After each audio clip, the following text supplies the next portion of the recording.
সাল্লাম সাহাবীদের সাথে কথা বলছিলেন।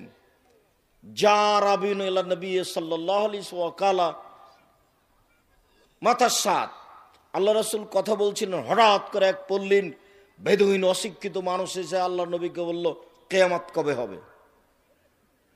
আল্লাহ রাসূল তার উত্তর দিলেন না। তার মানে এখন রাসূলের কথা চলছে, এখন অন্য কোনো কথা নেই, কোনো গল্প নেই, কোনো কথা নেই। রাসূলের যখন কথা শেষ হয়ে গেল, তখন আল্লাহ রাসূল বললেন, মানিস সাইল, কিয়ামত কবে হবে এই কথা কে জিজ্ঞাসা করে? কে? তখন লোকটি বলছে, আমি জিজ্ঞাসা করছি কিয়ামত কবে হবে।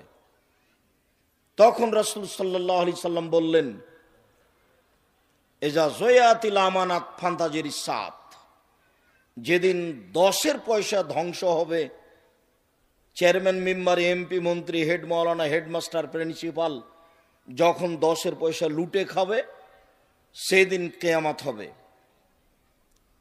তো পল্লীর মানুষ এই বাক্য বুঝতে পারলেন না, বলে কাইফা ইয়াজাতুহা, 10 পয়সা ধ্বংস হবে কিভাবে?